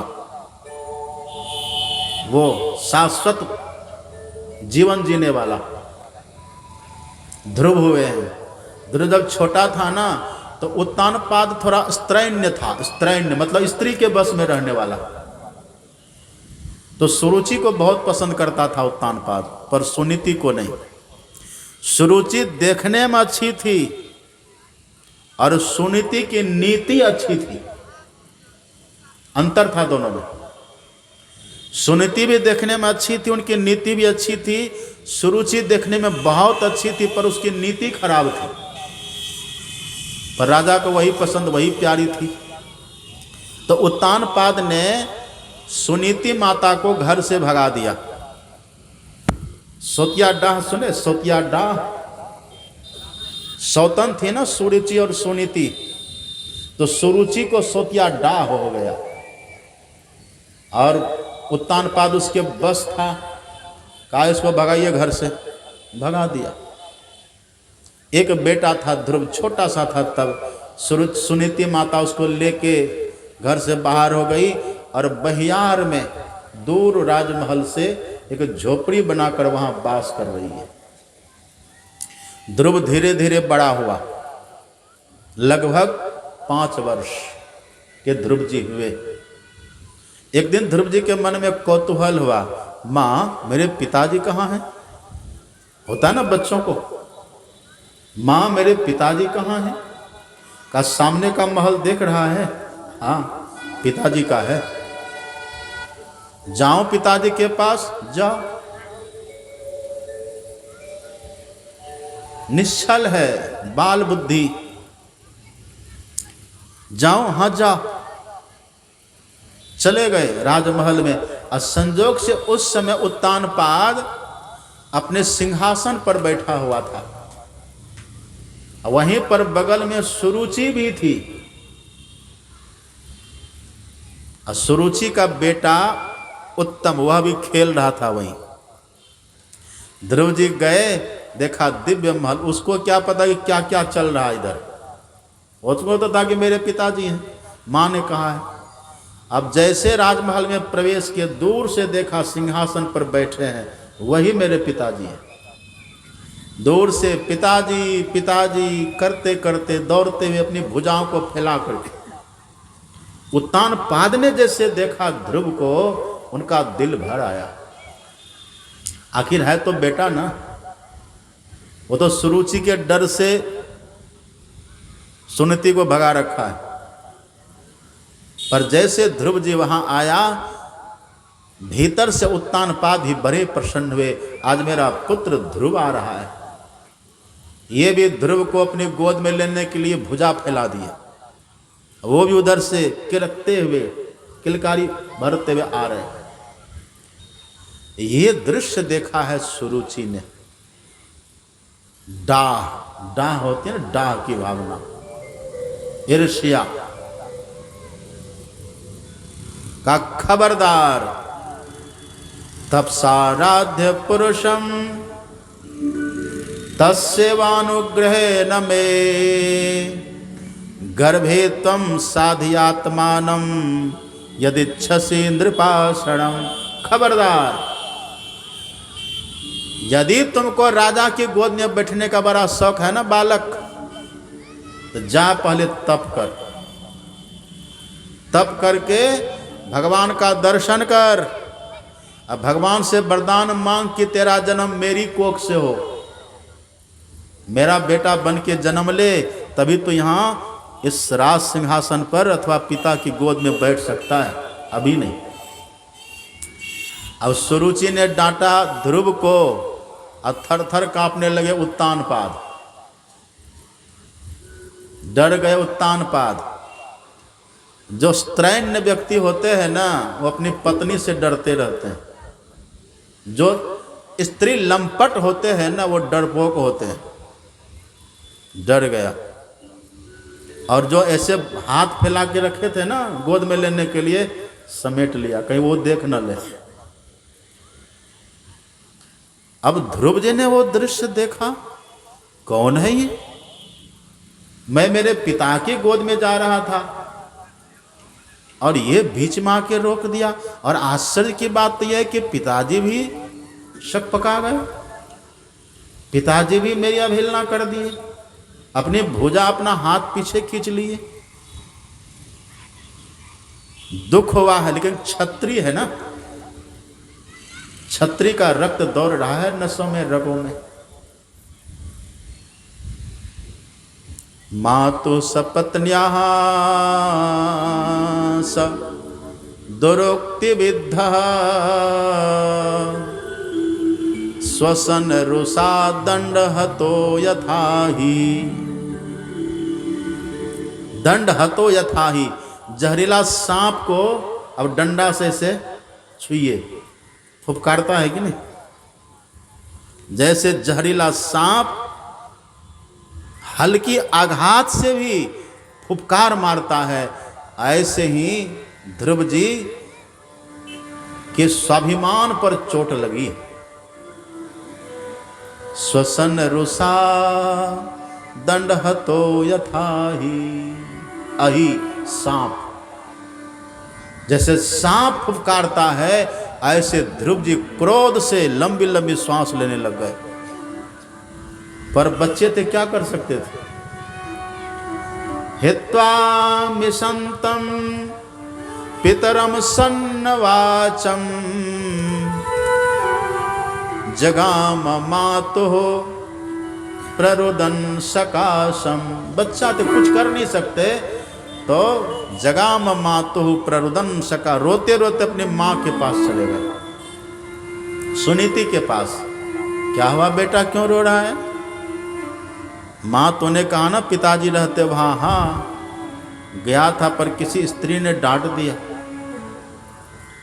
सुंदर नीति है सुनीति माता की। सुनीति माता अपनी नीति के बल से समझ गई कि वो और कोई नहीं, मेरी सौत ही होगी। सुनीति माता ने कहा कि बेटा क्रोध मत करो, क्रोध से अपनी क्षति होती है, दूसरों को तो जो होगा बाद में, पर तेरी क्षति पहले हो जाएगी, क्रोध मत करो। और सुनो, वो तुम्हारी माँ ही है। सुरुचि का विचार देखिए, सुनीति का विचार देखिए, है अंतर है।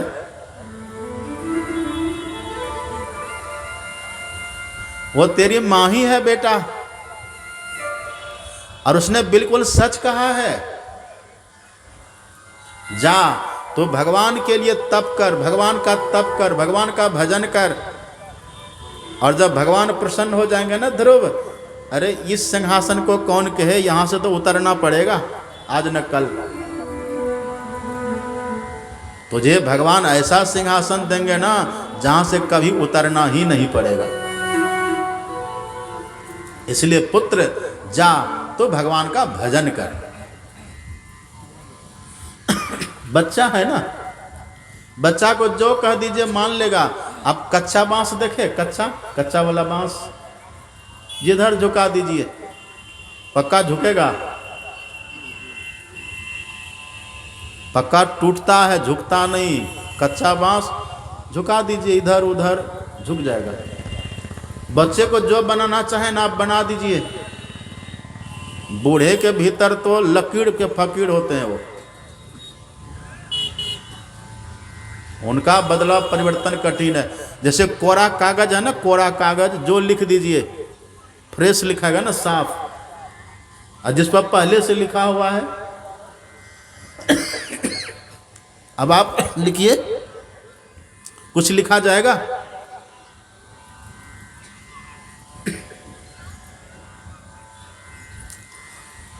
ध्रुव जी निश्चल है। माँ ने जो कहा मान लिया। कहा माँ भगवान कहाँ मिलेंगे? कहा चला जा वन, जंगल चला जा, भजन करना है ना तुझे, चला जा जंगल। अब उस बच्चे को क्या पता कि जंगल में क्या होता है। कहा चला जा जंगल। ध्रुव जी निकल गए घर से।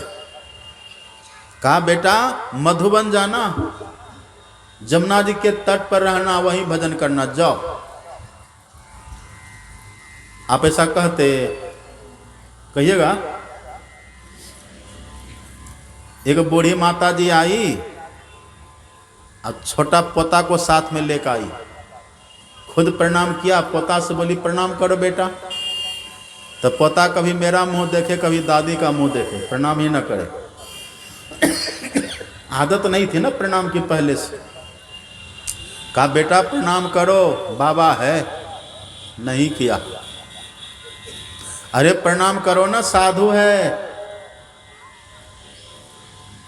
तब भी नहीं किया। बेटा प्रणाम करो, संत है, तब भी नहीं किया। अरे प्रणाम करो, देवता है। अब हम हंसे कि हे भगवान, ये बूढ़ी अपने पोता को प्रणाम करवाने के लिए वो क्या से क्या बना रही है। अब कहते कहते कहते बेटा प्रणाम करो, भगवान है। हमने कहा भगवान है? कहाँ, आप भगवान ही हैं। तो हमने कहा कि माता जी एक काम करिए, आप अपना पोता दे दीजिए, हम इसको भी भगवान ही बना देते हैं। तुरंत हाथ पकड़ा, पीछे कर लिया, कहा बाबा एक ही है।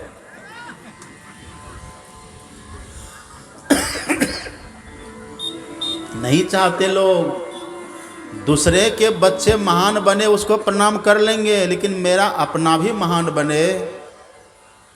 मात पिता निज पुत्रन बुलावही, उदर भरे सोई धर्म सिखावे। बस पेट कैसे भरेगा यही सिखाने में लगे। कहा जा बेटा भजन कर भगवान का। ध्रुव जी बच्चा निश्चल चल दिया। अब जैसे ध्रुव जी चले, भगवान तो सब देखते हैं ना। बिनु पद चलई सुनई बिनु काना, बिनु पद चलई सुनई बिनु काना, कर बिनु कर्म करई विधि नाना, तन बिनु परस नयन बिनु देखा, ग्रहई घ्राण बिनु बास असेखा, ग्रहई घ्राण बिनु बास असेखा। ईश्वर को हमारी तरह शरीर नहीं है, छोटे 3.5 हाथ का हमारे तरह नहीं है, वो तो सर्वव्यापक है, पर देखते हैं सबको, सबको देखते हैं। वेदा हम सवितानी, भगवान कहते मैं सबको जानता हूं, सबको मैं जानता हूं, पर मुझे कोई नहीं जानता। तन बिनु परस नयन बिनु देखा, भगवान बिना शरीर के सब जगह हैं और सबको देख रहे हैं, उनकी आंख सब जगह है। जैसे ध्रुव जी के भीतर ये पक्का निर्णय हुआ, मां के उपदेश का असर हुआ, ऐसे भगवान की प्रेरणा होती है नारद जी को, देवर्षि नारद। एक बात देख लीजिए, जब ईश्वर बहुत बड़ी कृपा करते हैं ना, तो किन्हीं संत से मिलाते हैं पहले। ईश्वर कृपा का लक्षण है। संत विशुद्ध मिलई पर तेई, चितवई राम कृपा करी जई। जिनको राम अपनी कृपा की दृष्टि से देखते हैं ईश्वर, उनको पहले संत से मिलाते हैं, क्योंकि संत जो होते हैं ना, ईश्वर के द्वारपाल होते हैं। अब बिना द्वारपाल के राजा से मिल लीजिएगा, इसलिए भगवान पहले द्वारपाल से मिलाते हैं। देवर्षि नारद प्रकट हुए, ध्रुव जी को देखा, ओहो कौन हो तुम? मैं ध्रुव हूं, मेरा नाम ध्रुव है। अरे कहाँ जा रहा है तू अकेले, जंगल में कहाँ भटक रहा है? देखिए नारद जी सब जान रहे हैं, पर उसकी परीक्षा ले रहे हैं, ये पास होता है कि नहीं। ये भगवान के लिए चला है। अब भगवान का दर्शन कोई खेल है क्या? खेल नहीं है, बड़ा कठिन है। खाला के घर ना ही भक्ति है नाम की, दाल भात है ना ही खाए के काम की। ये दाल भात नहीं, खा लीजिए। अब खाला कहते मौसी को, मौसी बहुत मानती है, तो मौसी की तरफ प्रेम करने वाला कोई नहीं मिलेगा। है कठिन है, टूटना पड़ेगा सबों से एक बार टूटिए ईश्वर के लिए, फिर ईश्वर सबसे ऐसा जोर देंगे जो कभी न छूटेगा। देखते हैं सबरी सबको अपनी लगती है कि नहीं? माता सबरी अपनी जैसे। मीरा देखिए, मीरा नाम कहते हैं, देखिए मीरा अपनी जैसी, सबसे जोड़ देते हैं। एक बार तो भगवान के लिए टूटे सबसे। नारद जी ने देखा ये सफल होगा कि नहीं। पहले संसार से तोड़ी आवे, तब बात पिया की पूछिए जी। तब भगवान की बात पूछिए। कहा कहाँ जा रहा है? कहा जा रहे भजन करने। कहाँ? जंगल। तुम्हें पता है जंगल में हिंसक जीव रहता है, मार के खा जाएगा। ध्रुवजन ने कहा कि नारद जी कैसी बात कर रहे हैं आप, कैसे खा लेगा मार के?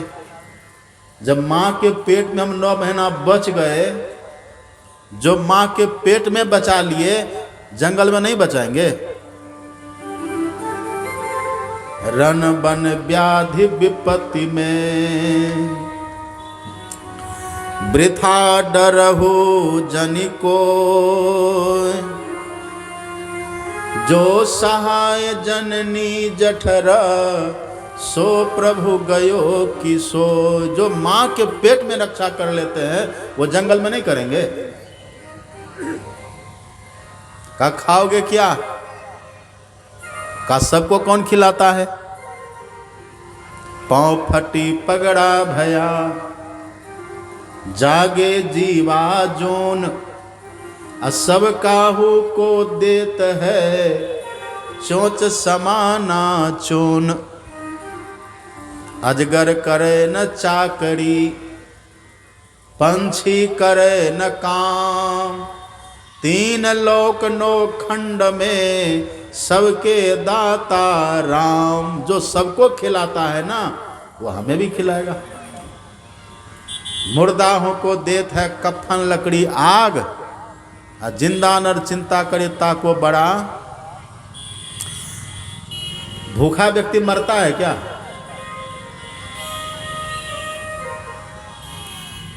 यदि हकीकत में कोई भूख से मरने वाला, ऐसे लोग कहते हैं कि भूख मरी हो रही है,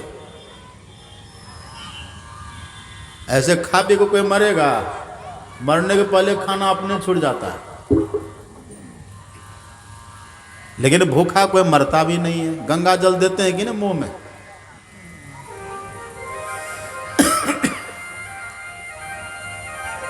मुर्दाहों को देत है कफन लकड़ी आग, जिंदा नर चिंता करे ताको बड़ा भाग।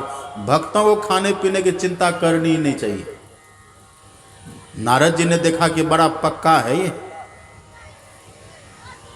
है देखने में बच्चा है पर प्रौढ़ है। और संस्कार कहाँ से मिला है? माता सुनीति से मिला है, सुनीति से मिला है संस्कार।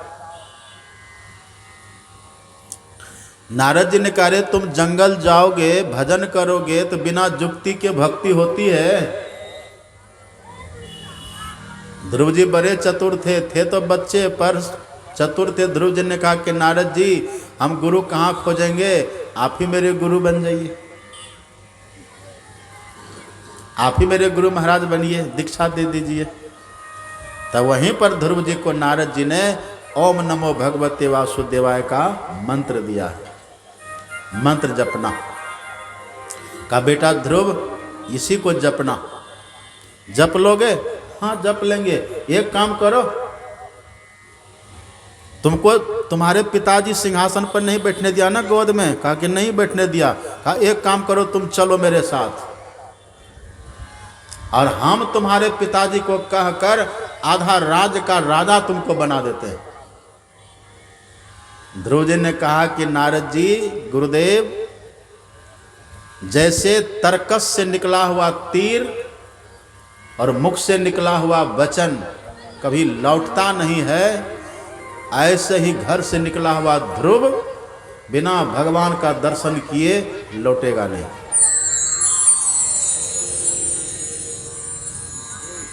नारद जी बड़े खुश हुए कि ये पक्का है। गुरु कुम्हार शिष्य कुंभ है, गड़ी गड़ी काढ़े खोट, अब भीतर हाथ सहार दे बाहर मारे चोट। ध्रुव जी गए हैं और पहले महीना में ध्रुव जी ने अन्न छोड़ दिया। बेर और कैथ का फल, ये दो फल खा के भजन करते थे। कैथ देखे, कैथ का फल, बेर तो आप खाए होंगे, कैथ कभी खाए? कैथ का फल है अपने कोपा घाट में, कभी जाके देखिए, वहाँ कैथ है एक पेड़, वहाँ वही फल अच्छा नहीं होता। पर ध्रुव जी वही बेर कभी खा लेते थे, कभी कैथ वही था वहाँ, वही खा के 1 महीना तक भजन किए, जप किए। दूसरे महीना में फल छोड़ दिए, पत्ता खा के जप करने लगे। तीसरे महीना में पत्ता भी छोड़ दिए, हवा पीकर जप करने लग गए। चौथे महीना में हवा भी छोड़ दिए, हवा भी छोड़ दिए, बस केवल श्वास लेते थे, जप करते थे। और 5वें महीना में 24 घंटा में 1 बार श्वास लेते थे। ऐसा ले पाइएगा हम और आप? पर भजन करते करते हो जाता है, ये प्राण स्पंदन की क्रिया बंद हो जाती है, फिर भी मरेंगे नहीं। ये भक्ति की सफलता में साधक के जीवन में घटित घटना है। 6ठे महीने में ध्रुव जी ने श्वास लेना भी छोड़ दिया, प्राण स्पंदन निरुद्ध कर दिया। प्राण स्पंदन बंद हो जाइए, मन हो तजई चंचलाई। मन की चंचलता समाप्त, श्वास भी लेना बंद हो गया। तभी ध्रुव जी के हृदय में भगवान की दिव्य छटा प्रकट हुई। मन की शुद्धि से भगवान प्रकट होते हैं, छल कपट रहेगा तब नहीं। मोहि कपट छल छिद्र न भावा, मोहि कपट छल छिद्र न भावा, निर्मल मन जन सो मोहि पावा, मोहि कपट छल छिद्र न भावा, मोहि कपट छल छिद्र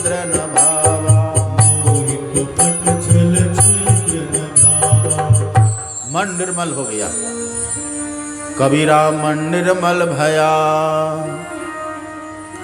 जैसे गंगा नीर, पाछे पाछे हरि फिरे, कहत कबीर कबीर। मन की शुद्धि से इष्ट प्रकट होते,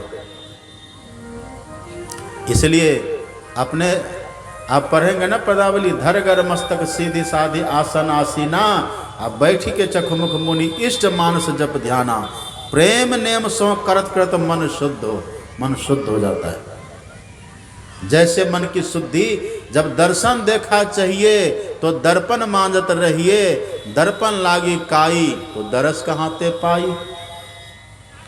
ध्रुव जी ने अपने मन रूपी दर्पण को साफ किया है और उसी मन रूपी दर्पण में भगवान प्रकट हुए। लेकिन ध्रुव जी को यह था ना कि भगवान का दर्शन हम इसी आंख से करेंगे, तो भीतर तो हो ही गया। आंख जब खोले तो देखे बाहर भी भगवान खड़े हैं। अब भगवान खड़े हैं, ध्रुव जी कुछ बोलना चाहते हैं, पर बच्चे थे ना, पढ़े लिखे नहीं थे, अभी तो 5 साल का था, 6 महीना में मात्र इनको भगवान मिले, कुछ बोल नहीं पा रहे थे। तब भगवान ने अपना वेद में शंख ध्रुव के कपोल से टच किया, छुआया।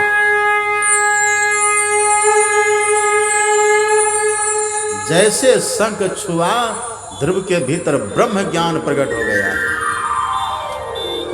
और स्तुति करने लगा। भगवान बड़े खुश हो गए, कहा बेटा ध्रुव, तुमको मेरा ध्रुव पद प्राप्त होगा। ध्रुव पद कहते हैं जिस पद पर जाने के बाद फिर जन्म मृत्यु का चक्कर खत्म होता है। यद गत्वा न निवर्तन्ते तद धामा परमम मम, वो मिलेगा तुमको। लेकिन तब तक बेटा मैं तुमको आशीर्वाद देता हूं, जिस सिंहासन पर तुमको तुम्हारे पिताजी बैठने नहीं दिए थे ना, अब जाओ यहां से, तुम जाओ और तुम्हारे पिताजी स्वयं से तुमको उसी सिंहासन पर बैठाएंगे, ये मेरा आशीर्वाद है। और देखना तुम वहां 36,000 वर्ष तक के लिए राजा बनोगे। कितने वर्ष? 36,000 वर्ष। प्रधानमंत्री कितने दिन के लिए बनता है? 5 वर्षीय योजना है। यहाँ 5 साल बनिए फिर टेंशन, 5 साल में जीतिए फिर टेंशन। देखिए भक्ति का फल, भजन का फल। जाओ परलोक यहाँ सुख चाहो, सुनि मम बचन हृदय दृढ़ गहो, सुलभ सुखद मार्ग यह भाई, भगति मोर पुराण श्रुति का। 6 महीना की भक्ति का प्रताप देखिए, 36,000 वर्ष तक का राज, और जब मरेंगे तो भगवान का पद। ये भक्ति का कितना लाभ है। लेकिन फिर भी लोग करना नहीं चाहते, और कोई करते तो अपने से, कहीं जाके धागा बांधते हैं, कहीं जाके सिंदूर घिसते हैं, कहीं केला के सामने दंड बैठक करते हैं, कहीं तुलसी माई की, अपने से करते। अपने से करिएगा तब नहीं होगा। गुरु बिनु माला फेरता, गुरु बिनु करता दान, गुरु बिनु सब निष्फल गया, बूझो वेद पुराण। ध्रुव जी वापिस आए और सत्सम्मान उत्तानपाद ने ध्रुव जी को राज सिंहासन दिया है। खुद का देह त्याग हुआ और छोटे भाई उत्तम, उनकी माँ सुरुचि की भी मृत्यु हो गई, पर सुनीति राजमाता बन गई। जो दूसरों को मिटाना चाहता ना, खुद मिटता है। अब मिटने वाले यदि सह ले, भगवान की शरणागति ले ना, सब कुछ पा लेता है। राजमाता बन गई माता सुनीति, राजा बने ध्रुव। 36,000 वर्ष तक राज किए। अंतिम समय आया है, उसी समय भगवान का 2 पार्षद नंद और सुनंद विमान लेकर के आते हैं ध्रुव जी के राजमहल में और कहते, ध्रुव जी आपको 36,000 साल पूरा हो गया, अब चलिए। कहाँ? भगवत धाम। देखिए जीवन की सदगति। आए हैं सो जाएंगे, राजा रंक फकीर, एक सिंहासन चढ़ी चले, एक बंधे जंजीर। ध्रुव जी के लिए विमान आया है। जाने वाले को पता चलता हम कैसे जा रहे हैं, नहीं तो माता रोती रह जाती, पुत्र चला जाता है। पत्नी रोती रहती, पति चले जाते हैं। पर भक्तों के जीवन में ऐसा नहीं होता। भक्त को वो दृष्टि मिलती है, वो देखते भी हैं हम कैसे जाएंगे, कैसे जा रहे, सब पता चलता है। ध्रुव जी कहा कि ठीक है, मैं तैयारी कर लेता हूँ। स्नान किए, संध्या वंदन किए। अब विमान के पास आकर विमान पर चढ़ना चाहते थे, पर विमान थोड़ा हाइट में ज़्यादा ऊंचा ज़्यादा था। कैसे चढ़ेंगे? वहीं पर काल घूम रहा था। इस लोक का नाम है मृत्यु लोक। क्या नाम है? मृत्यु। यहाँ से जब चलिएगा तो मृत्यु से टक्कर पड़ेगी। काल की पुत्री का नाम है मृत्यु। मृत्यु का बाप वहीं खड़ा था, काल। काल ने कहा, ध्रुव जी विमान पर चढ़िएगा। हाँ चढ़ना है, लीजिए मैं बैठ जाता हूँ, मेरे माथे पर पैर रखिए, विमान पर चढ़ जाइए। मृत्योर मूर्धनि पदम दत्वा आरोहाद भूतम गृहम। ध्रुव जी मृत्यु के माथे पर पैर रख करके विमान पर चढ़े। और हम लोग जमराज के बस होके मार खा करके अगर भक्ति नहीं किए तो दुर्दशा होती है। ध्रुव जी वो चले तो ध्रुव जी के नेत्र में आंसू आ गया। पार्षद जो भगवान के पार्षद थे ना, पार्षदों ने पूछा कि ध्रुव जी ये सदगति तो बड़े बड़ों को नहीं मिलती, आपको सहजता से मिली है, फिर आप रो क्यों रहे हैं? ध्रुव ने कहा कि मुझे कोई कष्ट नहीं है, मैं इसीलिए रो रहा हूँ जिस माँ के उपदेश से, जिस माँ की कृपा से ये सदगति मुझे मिली है, मेरी वो माँ कहाँ होगी? अरे आपके जैसे भक्त जिसका पुत्र वो माँ पीछे रहेगी। देखिए आपकी माँ का विमान आगे जा रहा है। जैसे ध्रुव जी ने झांका, देखा, सुनीति कहता, आप पुत्र चलो, हम भी चलते हैं। माँ और पुत्र दोनों को भगवान के पद की प्राप्ति है। यही है पुत्र प्राप्ति का साफल्य, फल यही है। ये ध्रुव जी का चरित्र। अब ध्रुव जी का विशद वंश वर्णन है। अब अभी समय ज़्यादा हो गया, प्रातः काल सुनाएंगे।